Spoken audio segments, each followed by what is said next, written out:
everyone. Thank you so much for checking out the 11th episode of the Weaviate podcast. Today I'm joined with Xiao, the CEO of Jina AI. Jina AI is such an exciting end-to-end search pipeline software, and so I'm really excited to be talking to Han and learning more about this. So to kick things off, Han, thank you so much for coming on the podcast, and could you tell us a bit about what Jina is about? Hi, Connor. Thanks for having me, and really glad to talk to you, and also to the Weaviate community. And yes, sure. My name is Han. I'm the founder and the CEO of Jina AI. And so Jina AI is a pretty new company. We founded in February in 2020 during pandemic. And over the last year, we have been building the neural search pipeline, the full stack solution including the framework itself, but also including the data structure, the fine tuning, and also the kind of marketplace under it. Right? So that's right now. So right now we have 45 people over the world. Our headquarters is in Berlin, and right now I'm sitting in my Berlin office, enjoying the raining day here, and complaining about the weather and making pull requests. Right. So that's kind of my daily work. Yeah, I love learning about Jina. Seeing the Jina Hub thing I thought was really cool. The Finetuner, the doc array, the document executor flow. And I'm really excited to get into all these things. But quickly, could you take me into what inspired your interest to work on, say, vector search and deep learning for search and these kind of applications?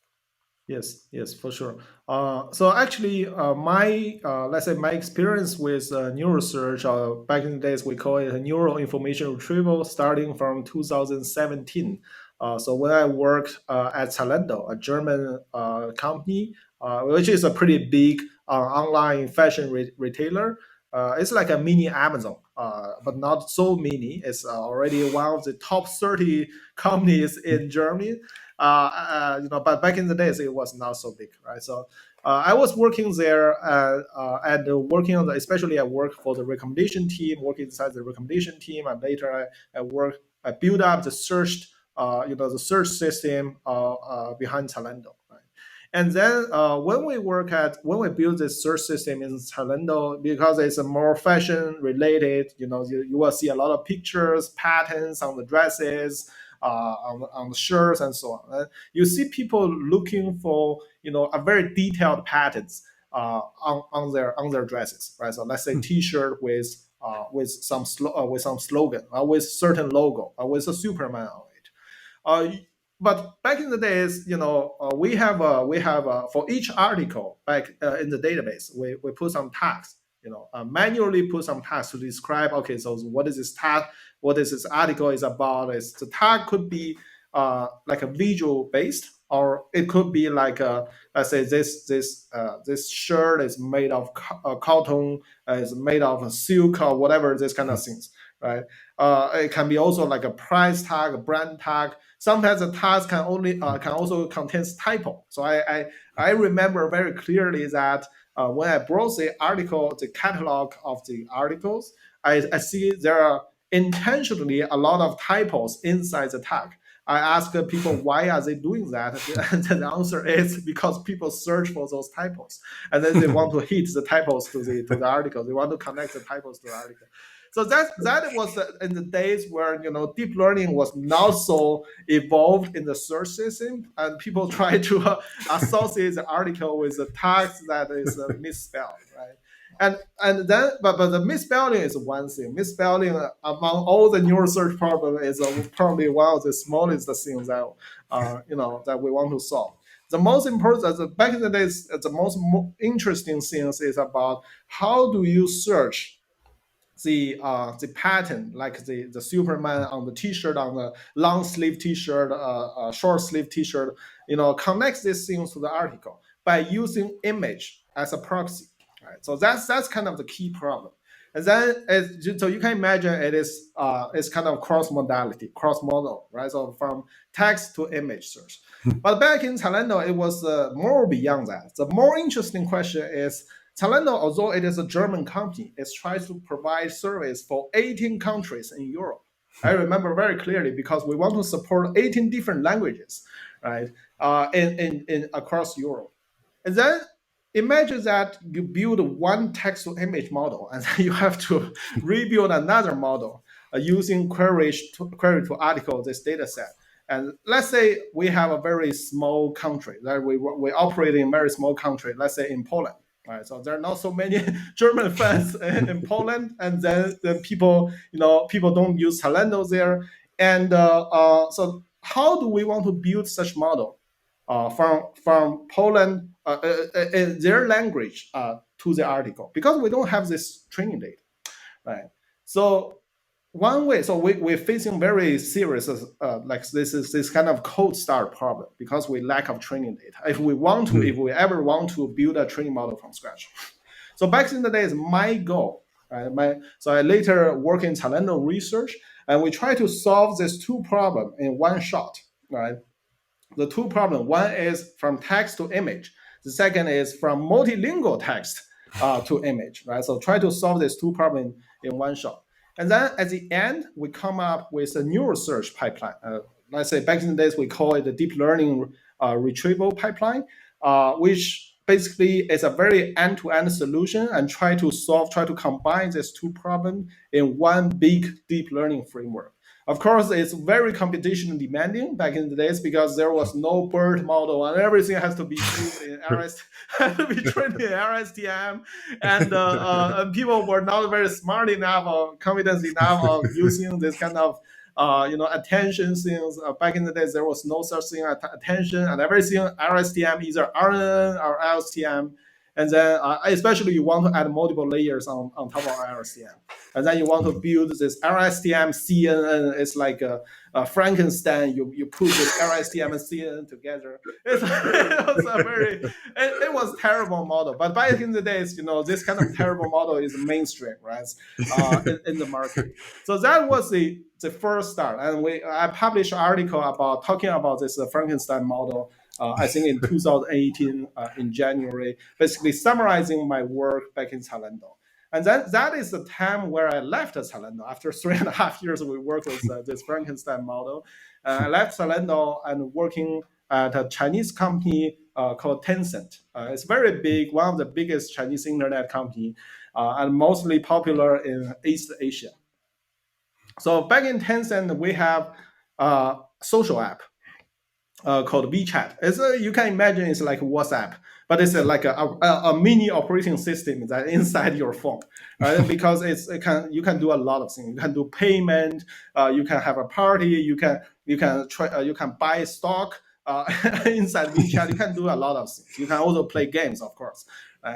And so inside WeChat, we have also our own kind of like a Facebook timeline. So it's a mini social network. It is a closed social network. It's not like everybody can view. So you can only view other people's timeline if you are the friends of the other people. Right? And because it is a closed source, it's not closed because it's a closed ecosystem. Then the content that you publish there, whether it is an image, videos, audios, the content you publish there stays inside this ecosystem. So that means you cannot really Google it from outside, right? Because Google's this crawling bot, they cannot really touch this closed ecosystem. And then we have a very strong need of searching those content, how to get those content out, how to make this content searchable. And this content is including the text, the audios, like the audio snippet, where you use it, you send in the WhatsApp, right? And also the videos, images, and so on, right? And also stickers, emojis. So now the requirement back in Tencent was how can we build an infrastructure that can search all the kind of data types that we have, right? So Tencent actually has this system, which is built on top of Elasticsearch, right? So and they forked a very early version of Elasticsearch, and they add a lot of plugins on top of that. I remember back in Tencent, we have 7 layers of plugins. So the plugins has its own plugins. So we have in total 7 layers of plugins. It is understandable because Tencent is a super big company. And over years, you get like 7 layers on top of the Elasticsearch. And then so basically every plugin focuses on very niche particular search use cases. And then, when I joined Tencent, I look at this another Frankenstein, leaving from one Frankenstein and joining another Frankenstein. I look at this architecture, and then I did what every engineer, would like to do is to first distract these things, right? So first to destroy these things and build another new one, right? So and then I bring my knowledge, lessons learned from Zalando, and then try to use a completely deep learning mindset, and then to restructure, to refactor the architecture. And then in 2019, we proposed a framework called Generic Neural Elastic Search, GNES, which is, you can imagine, is like a father of Jina today.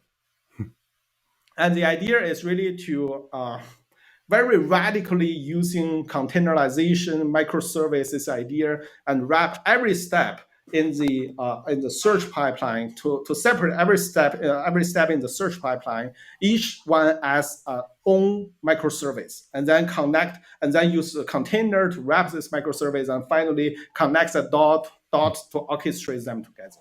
Right. So that's kind of the a big shift from back in the days. The Elastic one is a big monolith program back in Tencent, and now we are shifting to a very radical microservice architecture, right? And so that was a generic neural elastic search. So you can still find this GitHub repository online, but it's not really maintained. It's sunset, archived already. But then when I work at Tencent, working for this project for about 1 year, and then this project gets canceled for the reason that they want to focus on video search, right? Because back in the days there was some very intense competition between Tencent and TikTok. Basically, the company behind the TikTok is a product, and the company behind TikTok is called ByteDance, right? ByteDance, and there was a serious, very intensive competition between Tencent and ByteDance, and then as a result, so the company decided to spend a lot of human resources in the video intelligence, right? They try to analyze videos, do some smart video recommendation, all these kind of things. So instead of doing what Gina's original vision is about, the original vision of Gina's is about building a universal search engine for every kind of data, right? So whether it is text, video, sound, audio, 3D models, and so on, right? So that's kind of like a disappoint me a little bit, and therefore after think through all the all the decisions, landscape, all this open source, my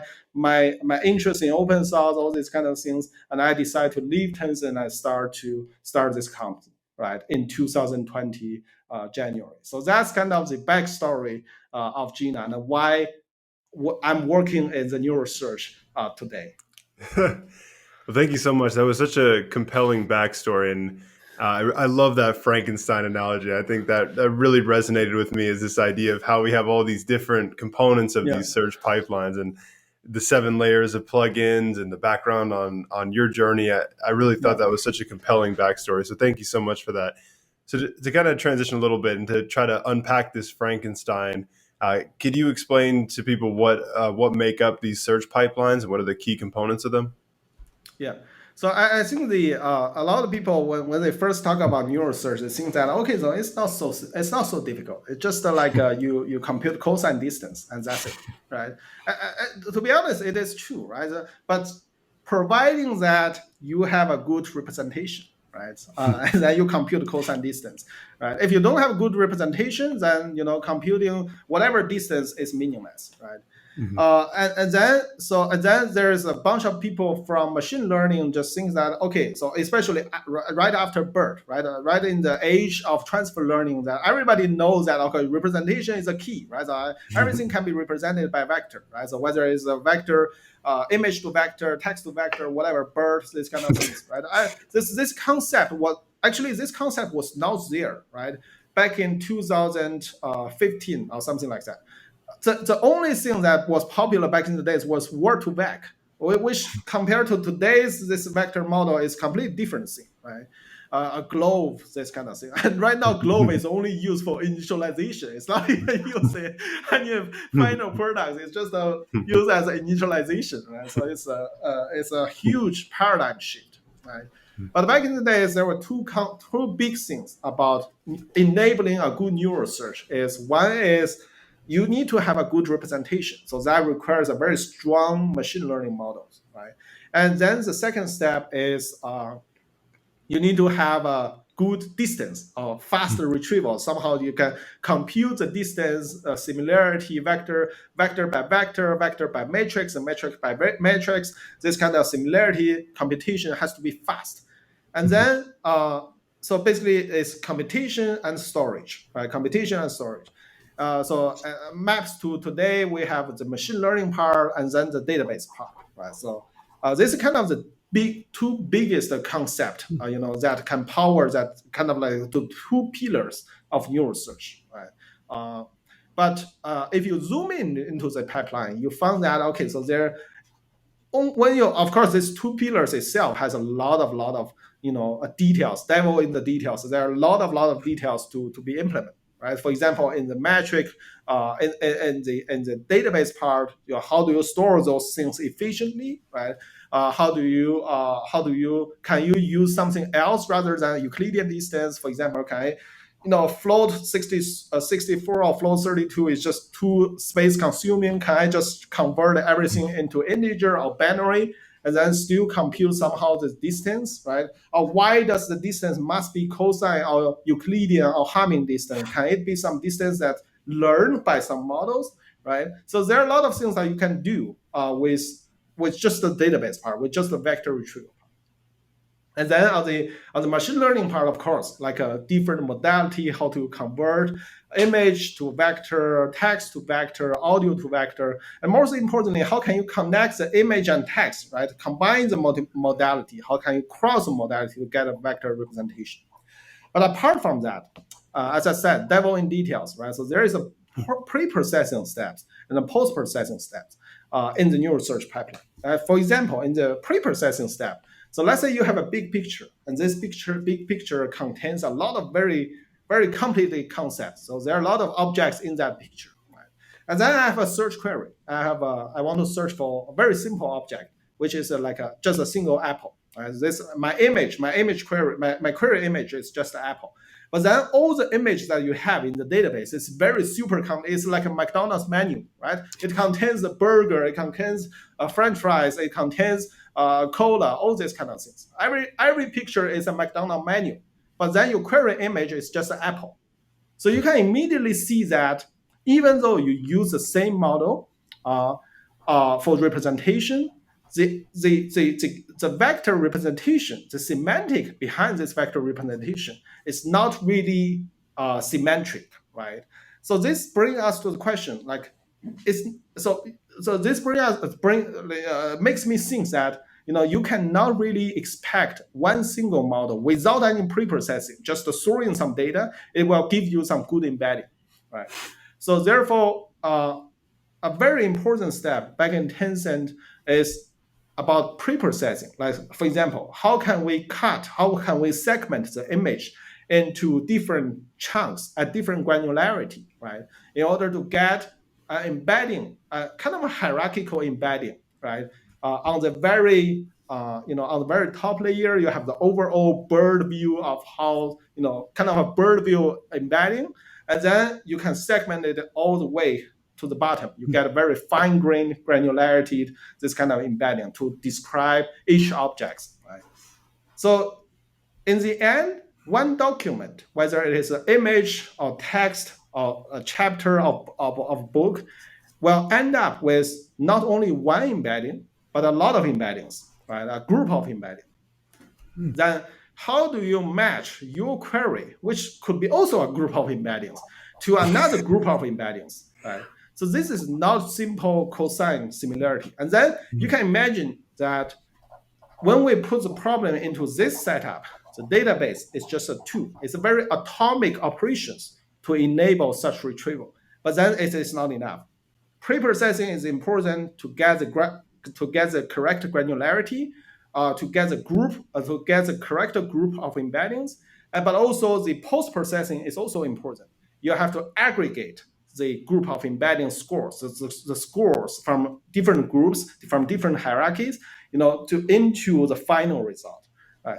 So this is just one simple example, when it comes to the image search. And then you can imagine in the video search where you have a video input video of like 45 minutes, and then your your query video is just like a 1 or 2 seconds, or it could be like just a short video like what you see, what you read on TikTok. So then you need pre-processing steps such as segmenting by shots, right? And then combining the frames into shots and the short into frames, all these kind of heuristics in order to get a good search quality. You cannot expect that I throw a 2 or 3 seconds video into the embedding model and then 45 minutes video into the same embedding model, and the result embedding would be somehow comparable. Right? So that's why in Jina we focus on the full stack, on the end-to-end experience, on the final search quality, not really on the computation part, not really on the database part, but on the full stack experience of neural search.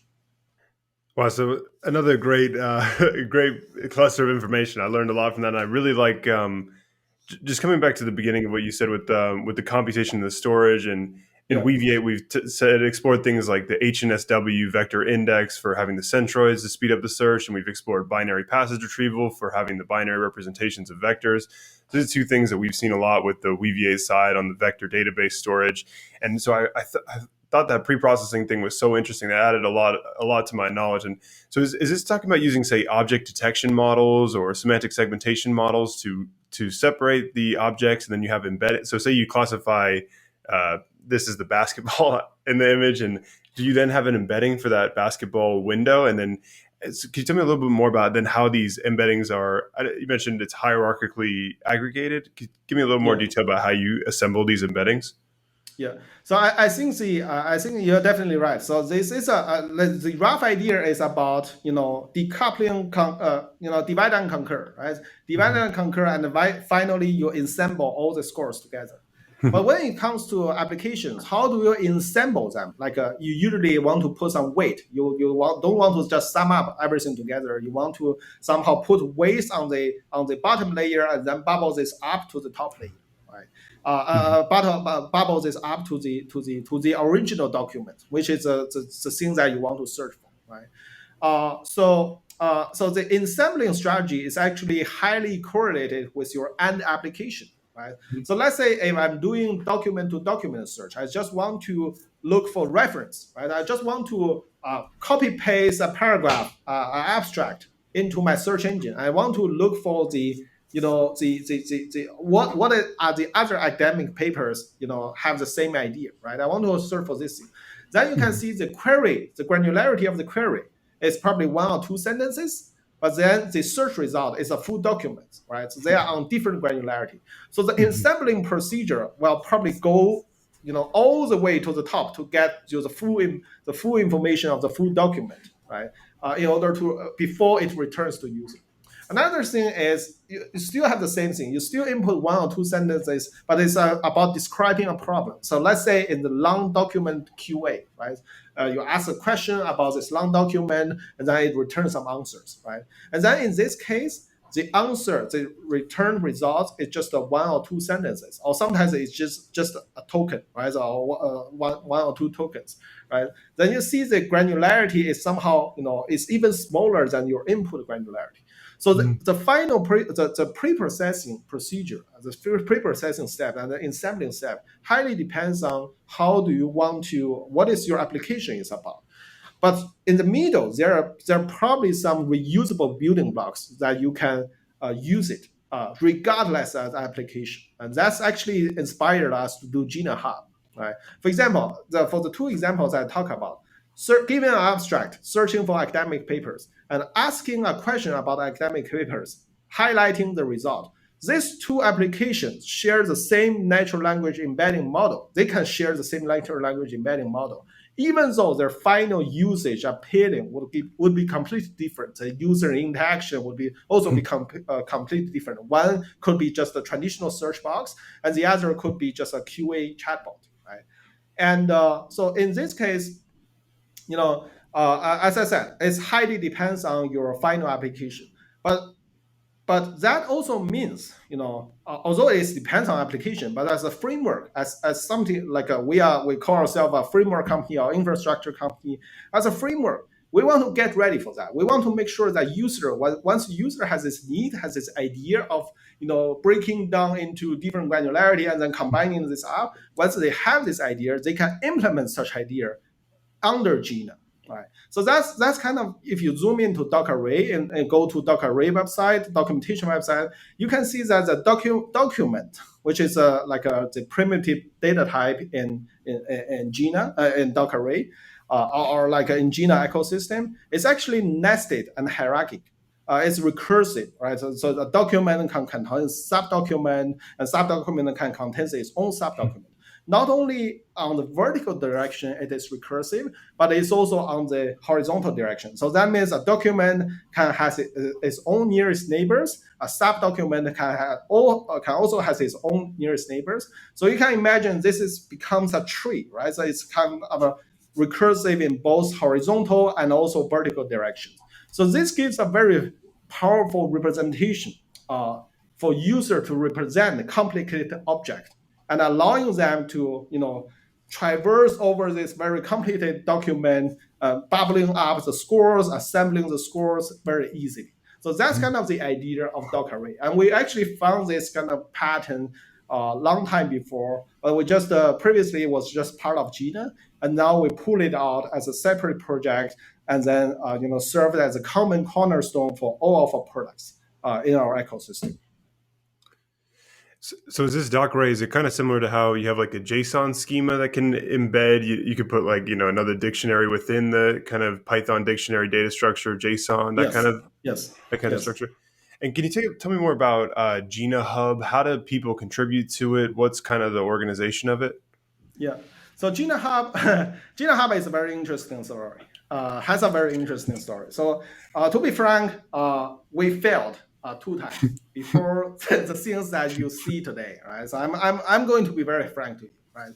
I mean, marketplace, it's very obvious. Like every not Apple do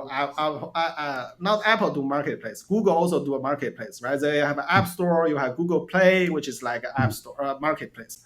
It seems so obvious that a lot of software company also like to do marketplace, right? Some of the very popular open source company also has a marketplace running. And I believe if you go to any ecosystem, like whether it is about neural search or database, or security, they will all have their own marketplace. So we also observe that, and we see that, okay, so everybody has marketplace. It must be very easy to do that. It must be very obvious to do that, right? And then we start with the first marketplace, which is completely powered by GitHub, right? Because because you can abuse GitHub by storing all your kind of algorithm inside one repository. So then you have a kind of very poor man version of the hub. This is exactly what we did for the first project, right? A kind of a collection of repository in GitHub repository in one single GitHub repo, right? But later we found out this doesn't scale because everything does stick together. It's like you have a very small room and there are 20 people in that. There are a lot of things, a lot of conflict, management, development management issues. So this doesn't scales out, right? So this actually slows us down when we try to update something, update some dependency, all these kind of things.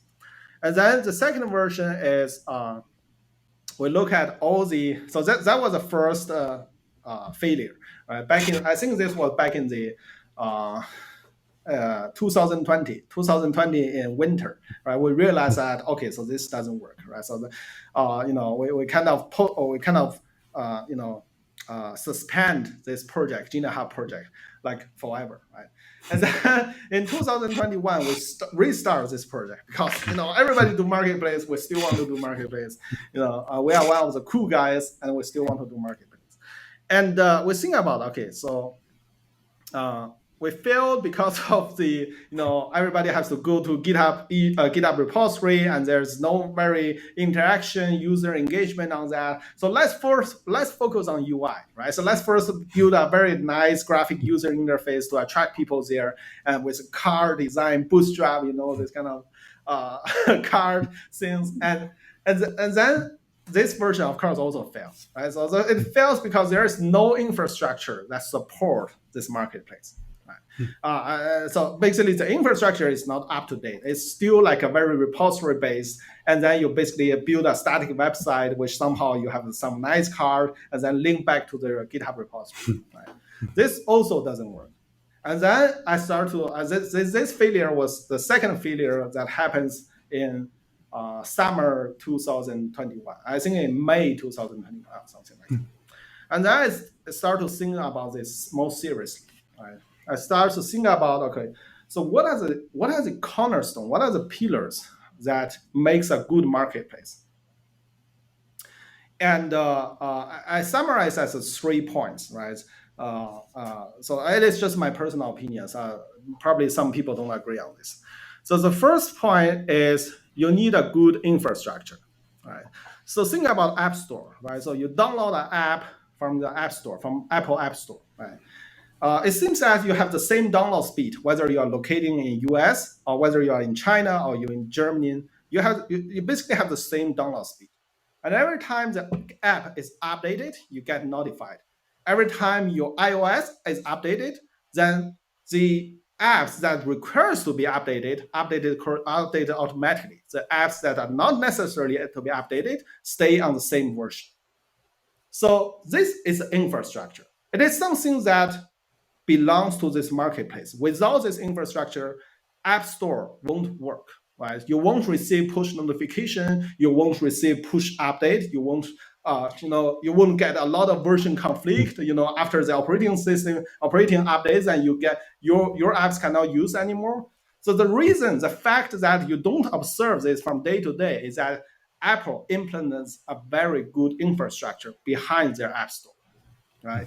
So why do we care about this? We have the same problem.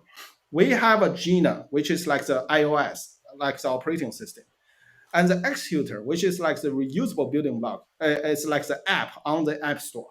So there are version control issues, there are updates issues, who updates first and who gets updated, what is the cost, what is the consequence, and and all the push things, right? So you want to use Executor inside Jina, and then pull this, and then you want to encourage community to push it, and then whether the developer has certificate, authentication, all these kind of. So this is an infrastructure problem, right? Which becomes the first successful factor of a marketplace. And then the second is the content, right? So let's say we build a very good infrastructure, right? But literally nobody, contributes on that. Then this is also bad. I think, right now, one of the most successful open source ARP company in the world has a very successful and active marketplace. It's because a lot of contributors, a lot of people in this, right, and contribute very good content to that. To give you a better example, let's don't talk about the competitors, right? So let's just use Xbox, right? Some people like Xbox, some people like Sony, PS4 or PS5. But what matters, let's say comparing side by side, their graphic cards, their CPU, GPU, this kind of thing, controller. You can talk about this, right? You can compare side by side, but that's the nerd thing, right? So that's very nerdy things. What really matters is in this platform, do you have their favorite games there, right? Do you have your favorite games there? Nintendo 3DS, right? So there is a lot of like a very it's very bad hardware, right? But then you have a very good Zelda, right? On this console, right? So that's why people play that, right? And let's say if you have a infrastructure, that's of course not enough. You have a marketplace, You need to have a good content. You need to have sexy content that lure people in, right? And so people, it is exclusive to this platform, right? So let's say we have a new bird model, and this is first available in this marketplace, right? Then this generates an impact that attracts people to your marketplace. So the content is the second successful factor. But also, like, a content is not really I mean, it's very easy to summarize like this, but when you try to implement that, it actually involves engineering effort, development effort, research effort, business developing effort, a lot of things, right? And then the third thing is social. A lot of people missing the social part, the social pillars of the marketplace. So think about this. So I remember in the old days we have Google Chat or MSN Messenger, right? I mean, they are not really like kind of like a really easy to use, right? Especially MSN Messenger or Live Messenger, Microsoft Live Messenger. It's not really easy to use, but you still use that because your friends using that, right? So this is a social factor of the marketplace.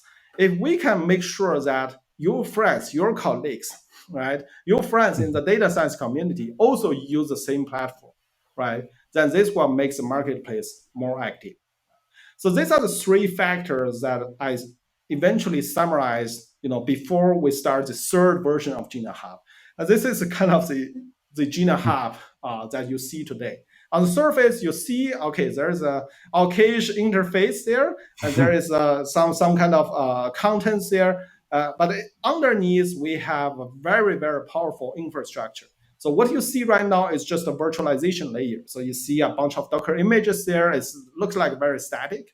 But right now, with Jina 3 release, so this each Docker image there suddenly becomes a Docker container that is already running. We call it a sandbox. So you can directly query it as a microservice without even downloading, without even pulling to your local, right? So this basically suggests that besides virtualization part, we already have a good computation layer under the hub, right? And then we have if you read our documentations very carefully, very closely, you'll find that there is a Docker array push and pull, and this is actually the storage part of the hub system. So overall, if you ask me what is my vision, what is hub about, I would say hub is about three pillars, right? Not the social infrastructure, these things, but the three pillars of uh, virtualization, computation, and storage. So those are the three pillars, three layers of the hub system and that we have. And this will actually become the let's say the highlight of the company in this year. So we will spend a lot of energy, a lot of human resources in the hub, and the hub will become the middleware of the company. All right, so it will support Jina, it will support Finetuner, Docker Array, and all the product, all the ecosystem that we have. Wow, that's incredible. I think that's such a such a great masterclass on the marketplace and the hub and all these things. Could you take me through how these say modular components, and I love that microservice that you can query it and it can be independent and you can test it that way. I think that's so exciting. Could you take me through I think it's document executor flow. Can you take me through how these things all plug together? Yes, definitely. So I think the document executor and flow, this three concept has been there. Let's say since we write the first line of the code, right? So we actually have a lot of concepts, right? So we have a lot of concepts like a driver, executor, pod, runtime, then flow. So we have like we used to have a family picture, right? And then there is we actually plot, we actually ask a illustrator, kind of like an illustrator, and help us to draw some cartoon figure for each kind of cartoon picture for each kind of figure for each components that we have. But then later we murder everybody. Like we kind of refactor all the things and we kill everybody. And then the only three leftovers are executors, document executor, and flow. right? So that's the three concepts that we eventually realize that, okay, in order to let user to know about neural search, to use neural search, these are the only three concepts that user need to know, nothing more, right? Before that, we have the idea that, okay, so we are so awesome on engineering, so we are so awesome on so so smooth on refactoring, build all these abstraction things. Let's tell the user about it, but the user don't buy it. It's just like you sell them a burger. You only talk about the meat.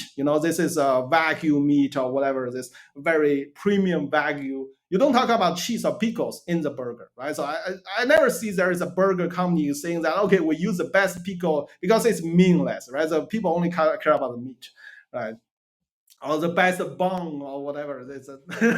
No one give a damn about this, right? So that means that when you try to build a product, right, you only tell the user the necessary part in order to satisfy them, and then the necessary part in the Jina ecosystem, or what we say that is in the neural search ecosystem, is document, which describes the objects, the real world objects you want to search or you want to index. It could be a PDF, it could be an image, video, audio, MP3, MP4, those kind of things. And then the executor. Executor is basically like an algorithm. It's basically the algorithm unit of how you want to process this document. The executor could be indexing, could be BERT, could be storing, or could be pre-processing, scoring, all that kind of thing. Right. And finally, the flow. The flow is kind of connecting all the executors and put them together.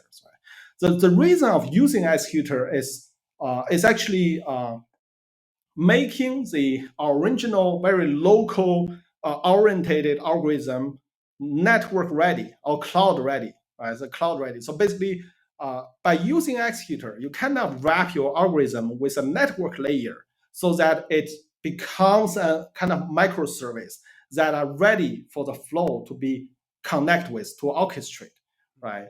And then the flow is a final composer of everything, right? So you can imagine I'm a flow, I'm a composer, I'm an orchestrator. So all the executors are sitting there, and then it just connects the dots and then to accomplish certain tasks, right? So that's kind of the three concepts that we eventually found, that are really necessary for the end users. So when people push a microservice to Jina Hub, is it wrapped in one of those, like they're either uploading an executor algorithm or an overall orchestration? Is it one of those three things they're pushing to the marketplace? Yes. So right now you can. So if you use document array push pull, so you trigger the storage layer. You actually store your document array in the hub.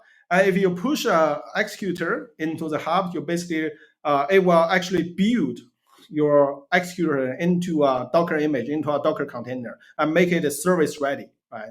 On the hub. Right. So this is your experience on the whether you can deploy an end-to-end thing like a flow, right, or multiple executor or subflow, right? A subflow is also very interesting, right? So let's say it's not a single executor can do the things, but let's say two executor can concat together. You want to make it a subflow and you make it reusable in some other task.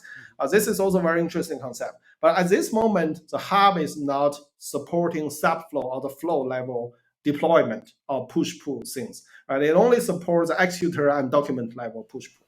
Yeah. But as you can see, this is a very natural step that we will work on in the next couple of months. Yeah.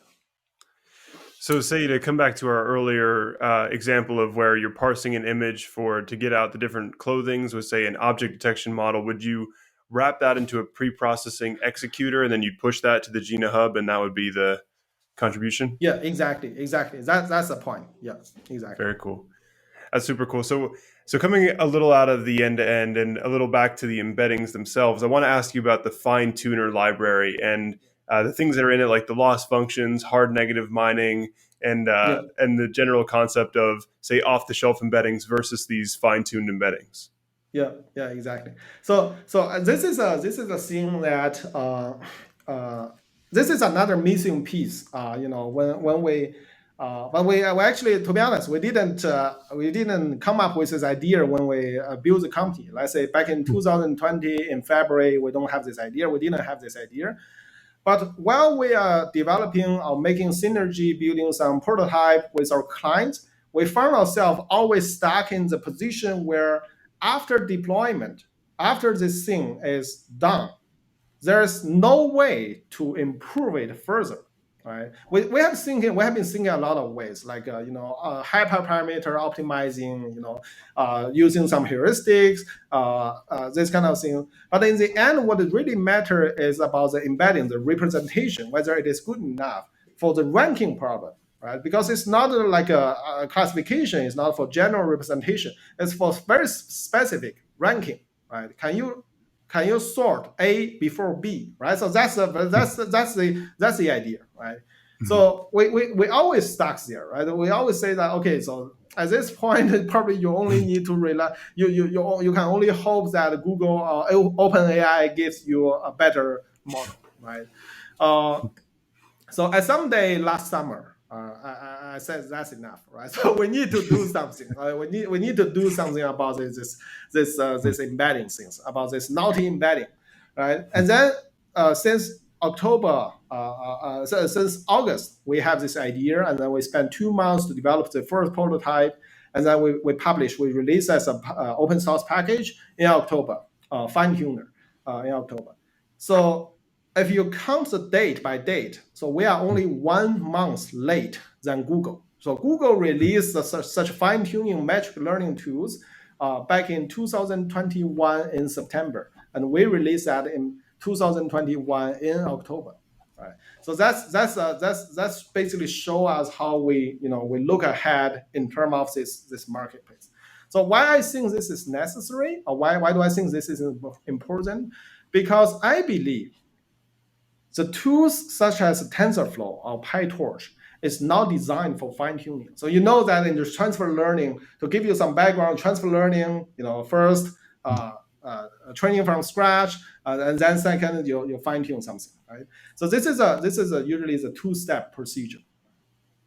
And then TensorFlow and PyTorch or whatever this other deep learning package, they are very good at building a model from scratch, where you need to write a network architecture from scratch. This is completely different. In the fine-tuning, usually you don't do such writing, like writing a big network architecture in the fine-tuning procedure. Usually you just mask out some layers. Usually you just add some layers, mask out some layers, leveraging the existing pre-trained weights, and then do some progressive learning, right? So this design pattern, this usage pattern is also different, quite different from 0 to 1 things, right? So you can imagine you break down the whole procedure from 0 to 1 and then from 1 to n, right? And then this needs two different kind of toolkits or tools, right? So that's why I believe, I'm pretty sure that a lot of people using TensorFlow or PyTorch for fine-tuning, but I don't believe this is the right tools for fine-tuning. I believe we need different tools, which is very good at masking out or selecting which can be fine-tuned in the network architecture, can be very smoothly integrate human feedback in the fine-tuning procedure, because this is super, super important. And also, of course, brings the best quality, right, out of that. So based on this consideration, so if you look at the initial concept of fine-tuner that we have, it actually composed of 3 components. The trainer, of course, is training all these things, and the tailor. Tailor is you can mask out some of the layers, or you decide to add some layers on top of that. Usually, are linear layers as the end, or you can freeze certain layers, right? And finally, the labeler, right? So a labeler is allowing users to interactively label the wrong data, and in the next iteration, it triggers some active learning, selects the next hard examples, and then tells the user to label, to improve the training efficiency, right? So the tailor, trainer, and labeler, right? So that's the 3 original concept components in the fine-tuning. And I still believe that this is very true, that in this age, you will see more and more companies focus, instead of focusing on training from scratch, right? There are still companies like focus on training from scratch, but then I'm expecting that more and more companies from this year, they will start to developing tools, developing surveys for fine tuning, right? Because training from scratch is not really doable by a lot of companies, whether it is time wise or money wise. You have to spend a lot of talents, resources, money, GPU, right, electricity, bill on training something from scratch. But the fine tuner is different, right? You don't want to spend a lot of effort. You want to optimize the time to market, right? And then the training from scratch part is not part of the time to market. The fine tuning, who can ever provide the best fine tuning, who can win the time to market part. Super interesting. And I really want to ask also about your view on prompting versus fine tuning next. But then just to quickly unpack these things a little bit, I really liked your description of the Tailor part. I think that's so interesting. Say the lottery ticket hypothesis, how we know that there's this sparse subnetwork within the dense architecture that can retain the full performance, but there isn't really a good masking interface, as you say, to Yeah, implement that masking in PyTorch or TensorFlow. Bit of yeah, a headache you got yourself in. yeah, And exactly. things we've Yeah, and things we've seen with, say, the adapter and compactor layers. Recent paper, Vision and Language Adapter, they're able to fine tune. They only need 4.4% of the original clip parameters to fine tune it, yeah, because what they're doing is they have these intermediate layers that they fine tune. They don't fine tune the whole network architecture. So as Han's yeah. describing, this Tailor part is such an interesting part. And so I think we'll come back to the labeler part, and I wanted to ask you a little more about that. But to kind of stay on this topic of fine tuning generally, what are your thoughts on, say, prompting large models compared to fine tuning them? Yeah, I know this. So I know the prompting, this kind of thing is very becomes very let's say a lot of attention in the especially in these years. I think it's super. I think it's super useful. Like I remember there was a recent paper about mask autoencoder, which is kind of like a prompting and then in computer vision part. I think this idea is very related to fine tuning. But then people now even talk about in the fine tuning, can we even skip the labeling part? Can we just rely on self learning? Can we self supervised learning? Can we just leverage the redundancy of the data itself and then use it for fine tuning? Including prompting is one part, mask autoencoder is another technology, but also like augmentation. I think these things are very very related, and we actually plan to have all of them in the fine tuning framework. Yeah, I see that as a part of the search, like because the way you can ensemble all the outputs with the different prompt and the Yeah. like test time data augmentation and that kind of thing. So coming back into the components of the fine tuner, could you tell me about the labeler a little more? You mentioned the active learning where you say bubble up the most uncertain predictions to say for labeling, but is this with respect to similarity labeling with respect to like say triplet losses where you're saying these are similar, this is a hard negative or something like that? And and if so, when you're labeling based on similarity, do you kind of have like a similarity graph where if two things are similar, well, if like it's also similar to that other thing you labeled it, right? So how do you kind Yeah. of organize annotation of contrastive learning models? Yeah, exactly. So there are two questions. So one is like what to label, right? So whether you select the most confident one and tell the model is very confident. They say, okay, so I'm pretty sure that this is the correct prediction, and then you give it a bound. You say that no, this is not correct. Or you're telling the model to return the most unconfident one, right? So the model is, yeah, I'm not so sure. Please help me, human, right? So either way, this could work, right? So I remember, my PhD was actually about adversarial learning. It's about selecting the examples that can ruin the whole thing, right? So this it's like the very deconstructive part, right? So so there I learned a lot of models, a lot of methods about how to select the examples. There are a lot of methods, a lot of like a family of methods. So some are based on the based on I remember when I work on that, it's mostly about labeling for SVM. So there is like a margin-based approach, and then people select the data points that are very close to the margin or very far away from the margin, in order to do that, right? So there is also somehow related to the random process, like a Gaussian process. So for each data point, you have kind of like a confidence interval, and then you kind of use this confidence interval as a kind of the metric to ask a human to label. Right? So this is one thing. I think there is no very deterministic conclusion on this, right? A very certain conclusion on this. So that's why in this framework we try to provide the mainstream one, right? So those all this mainstream one, and then the second problem is actually more interesting, right?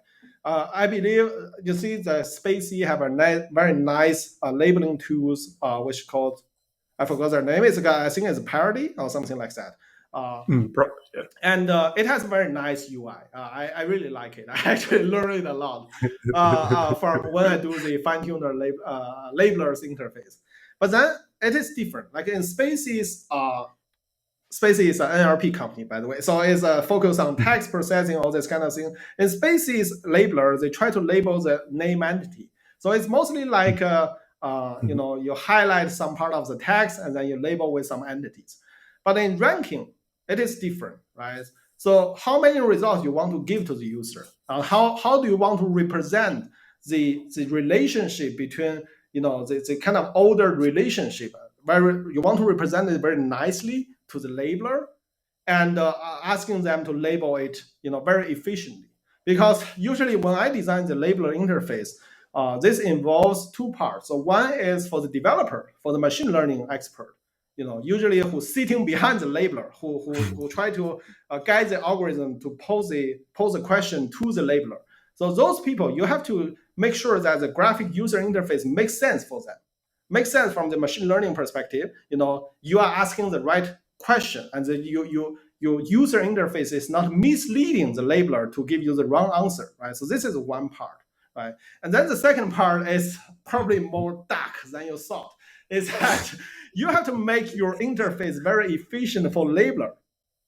You don't want to introduce a lot of visual concept, a lot of very visual things to distract them. You don't want to introduce very complicated concept that labeler cannot really understand how to choose. Or let's say for example, I previously saw there is a user interface asking the labeler to drag and drop, to drag a scroll bar to select the to rate how related this search result is, which is it's like a, I would never go for like in the middle, right? So I will just go either on the negative or the positive side.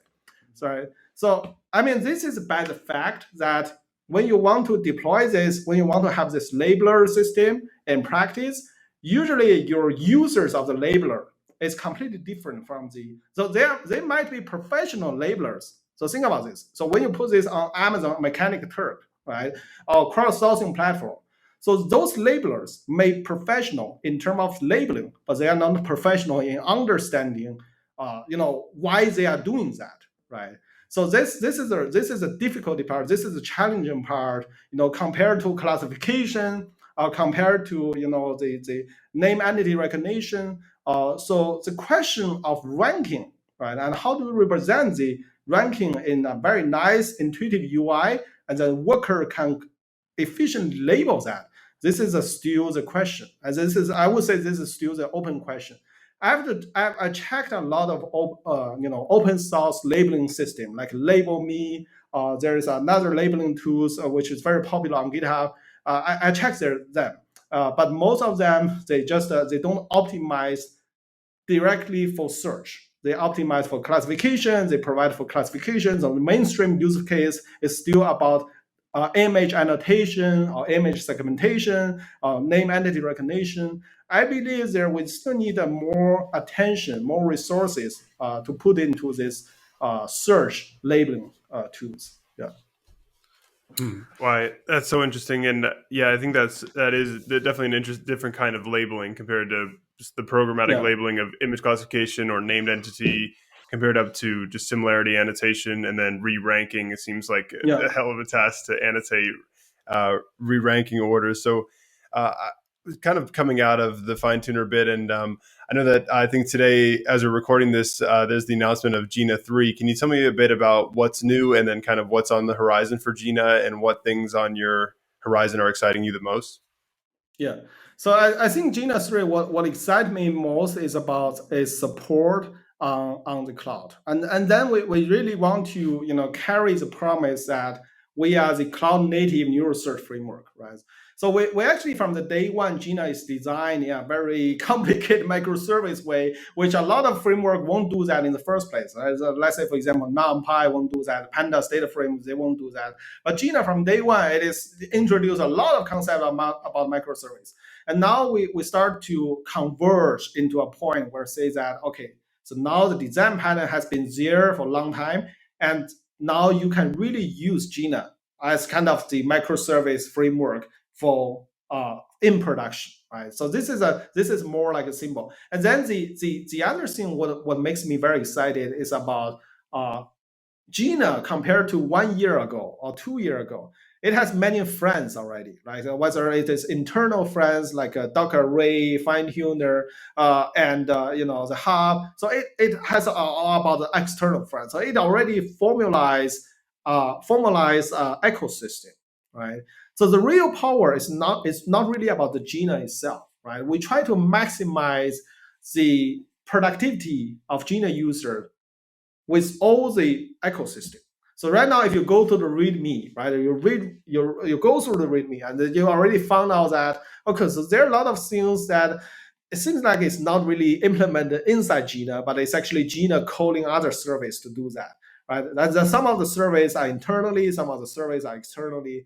And we are also building a synergy with Weaviate. So we haven't announced yet, but for the careful readers who go to our website, go to our Docker Array website, you can already see that there is a storage backend called Weaviate, listed under the document store, which enables people to use Docker Array, but meanwhile enjoy the fast vector retrieval capability that offered by Weaviate. Right. So this is the thing that I'm talking about. So Jina is not a solo fighter anymore. It's kind of like it's become the glue of the neural search ecosystem. And this is actually what makes me very, very excited. Super cool. Yeah, the integration with Weaviate, we love the storage, the vector, and then plugging it into this end to end Jina. I think it's such a perfect match of the glue and Yeah. all these things fitting together so well. So I kind of have a meta question. I'm curious if what drives your thinking. You're so knowledgeable. I've learned so much from this chat, and I'm really like impressed by how much range of all these topics you've been able to cover. And I'm curious, like as you develop these things, do you have a particular application in mind that you pursue? Is like in your mind that like something that you'd like to see come to life as like a builder of developer tools in this kind of framework? Yeah, definitely. I would say from the beginning, we focus on cross modality and multimodality search, and we're still pushing in that direction. So our focus is always on cross modality and multimodality uh, solutions, right? So let's say in the end, we want to make sure that every time developers want to realize some cross model and multimodal capability in their application, they come to Jina, right? So that's our long-term vision, and that's always our vision, right? But in terms of the very practical solutions, real world applications, I would say right now it's still about text and images. Right? It's still about text and images. Videos, we have some video partners, but to be honest, it's a little bit difficult because it's actually not about database. It's actually about computation and pre-processing. The vector, the video things is much more like say space demanding, and also in terms of network, it actually puts a lot of pressure on the microservice structure, right? And so when it comes about text and images, I would say in terms of text, I would say what interesting us is the question answering. This is something that I mean, if you talk about neural search on text, right? So the first thing that usually the investor will ask you is isn't this already done by Elastic, right? So you are doing a search and then you are doing search on text. Isn't this already done by Elastic or Lucene or whatever, right? But then if you think about Elastic or Lucene, they are able to do the token-based matching, but they are not able to do the more deep semantic, this kind of relation exploring things, right? And then the one very typical, very good application in the text is a question answering, especially the reading comprehension, this kind of things. This is something that still in the text domain, right? Because everybody loves text because the text is like 70% of all the data that we have, right? And then, but this is something that previously, if you use Elastic, you use Lucene, this kind of symbolic search tools, you're not able to do that. It's very, very hard to do that. You can just mimic some very simple intelligence, but you can easily beat up those intelligence, right? So nowadays, with all these machine learning, deep learning models, so QA is definitely one of the interests when it comes to text neural search.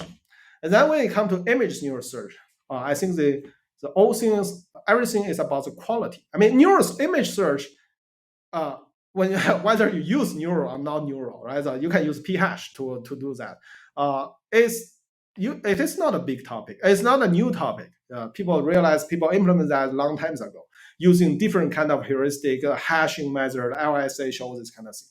But now the thing is about the quality. It's the quality of this, not only the quality of the search or the ranking result, but the quality, the ability of adjusting complicated images, let's say HD images, let's say 3D images, right, or GIF, all these kind of things, right? And are we able to come up with a solution over that, over a perfect solution on this problem? So this is also, and then there are also a lot of to give you an example, there was a very interesting idea about inside the company is about using neural search to solve the front end CI/CD problem. So what is this front end CI/CD problem? So usually when you write CSS or HTML, right? So you kind of render a page, a web page, on top of that. But sometimes you want to compare this web page to the previous web page to make sure that you are not introducing something very weird layout that somehow mess up everything, right? And so this is one thing that, of course, you can use direct, exact image match to compare pixel by pixel.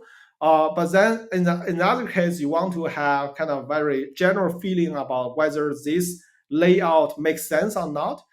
This kind of thing, compared to the previous layout that you have, or compared to the reasonable layout in a collection. So this is a very interesting neural search problem.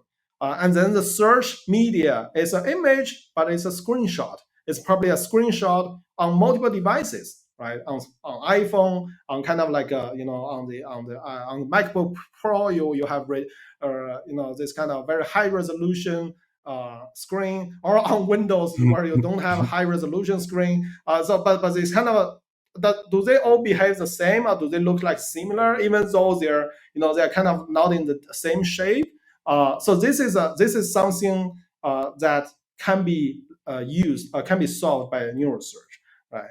So this is what I mean by image, and by image search, we focus on quality and the innovation part. Yeah, I love that idea of the text or the CSS to the user interface, and that kind of using deep learning models on user interfaces. I think it's so exciting, and this general scope of like no code and deep learning to help Yeah. with code is something that I think is so interesting. And so kind of going out into some ideas that might be possible, and something that I'm really curious about is, as you mentioned earlier, say scientific literature mining applications where you might highlight you're writing a paper and you highlight your section. You're like, has anyone had this idea before? You send that to like the archive or whatever. Yes, exactly. Can text and the figures or the images that describe algorithms and scientific papers, do you think we're getting close to being able to unify those two things and really have, say, maybe an image captioning model that can caption a figure from a deep learning paper, or maybe a visual question answering? Could you explain to me where in this image X is Yeah, described or something like yeah. that? Yeah, definitely. I know there is a direction called visual QA, which basically you can ask an image on the questions, right? So you can ask how many apples are in these images, or what is a general trend of this curve? Does it go up? Does it go down? This kind of things. So I think it would be super powerful application if we can combine this kind of multi-modality things with QA into one solution, right? And I think by that time, we want to make sure Jina is ready for that, right? That's why Jina is focused on cross modality, multimodality, try to spread over on different domains, on different applications. The only reason is that we see the field of neurosearch is so wide, right? And there are so many places, so many modalities and potentials in this field, right? And we want to get ready. We want to make sure that we are ready as a developer tools. We are ready, and before people realizing there is a need for that, right? And when they realize that, and they can come to Jina and then use Jina to build something very quickly to solve their problem. Right. Like the problems that you were talking about, whether it's a text QA, visual QA, table QA, all these kind of things. Yeah. Yeah, I love this. I can imagine how recently reading Facebook's CM3 model, where they're modeling HTML text, and then they take the images and they put them into VQ discrete codes. I can Yeah. imagine how you would have a VQ pre-processing layer as an executor on Jina Hub, and then you could grab that, plug it into your pipeline, and then you've got the discrete Yeah. codes to make your multimodal Yeah. thing more interesting. And yeah, I think it's so interesting. I'm really impressed with the Jina Hub and thinking about how these modular components. Again, I really love the microservices that you can query each individual component. I think overall it's so interesting. So thank you so much for coming on the podcast, Han. I think we covered so many topics, and I think it's maybe a lot for one person to digest all of these things, but I'll be having a chapter companion and things like that to try to parse it. But maybe kind of just wrapping up, is there anything else that you think maybe we left out in the coverage? Yeah, I think it's good. I think everything is covered. Yeah. Yeah. I mean, I can keep talking like forever, and that's my job, like as a CEO, right? But I think that's good. Yeah. Well, actually, if I can ask you one more question, just as the CEO, what's been your experience building such a company like this? I think it's there. I think there are a lot of to experience. I would say it's completely. I always say that there are three types of person when work in the open source domain. One is you work as a hobbyist, right? So it's not open source is just your hobby. So you have a daily job, working in some companies, and then afterward you work in open source. After work you work in open source. And then the second type of person is people who get very lucky in Microsoft, in Google, but then not only in this company, but also working TensorFlow team, right? Working for PyTorch, right? So this is also very very happy job, right? So both of them are kind of very happy because they don't have to worry about putting the bread on the table, right? So that's the happy part, right? But then so there's third type of person. It's just like me and Bob, right? So who are believing in open source so much that we are willing to create a business. We are so confident that saying that okay, so this is not an ideology. Ideology, right? So this is not about having world peace, not about something like that. It's about creating an economy, right? We are confident about this can make money and so on, right? And then we work on the open source. We create this open source software as a company, right? Or what people call the commercial open source company, right? And so then everything changed, right? So what previously was happy and now is it's okayish happy, right? It's okayish happy, and then everything that we work, every move that we have in the community on the social media, it becomes very strategical, right? So it's not so. Let's say some people say that it's not so pure, right? Because you're kind of backed with money. You kind of like you want to adoption those kind of things. It's not so pure anymore. But hey, after all, we sacrifice our time, right? So we use our time and effort and build up this community and offer this technology for free. I mean, this is the spirit of open source. We work with upstream, we work with downstream, we help people, we help the community to solve their problem in order to, not only, yes, of course, to promote our product, but also to improve the technology of neural search, right? Whether it is Bob or it is me, we share the same goal. We want to push this economy to the new high, and then everybody gets happy about this. If we make this cake bigger, then everybody's portion is also bigger, right? Of course, we have to be very competitive. But if we are equally competitive, then we get equally bigger portion of the cake, right? So that's all. That's the happy ending for everybody, right? So I think in general, I would say it's completely different than when I work at Tencent. I used to be an open source contributor. When I used to work at Tencent, I was a open source program office. I work in open source program office. I work as a kind of like a technical manager there to moderate the strategy of Tencent open source, how they want to open source the software, especially in AI, how they want to open source the AI software in the Linux Foundation, in the Apache Foundation. And now sitting as a CEO, I see, let's say I'm seeing more realistic part of the open source. It's not only about collaboration, synergy.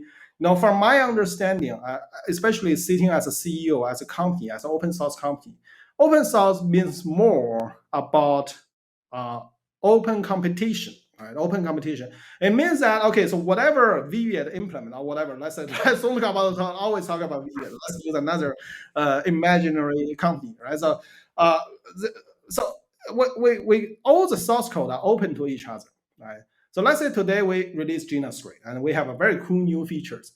Then you can always adopt that. You can always copy paste the code. It is Apache licensed under Apache. You can always copy paste the code and then have these functionalities in your code base as well, right? So there's no problem at all, right?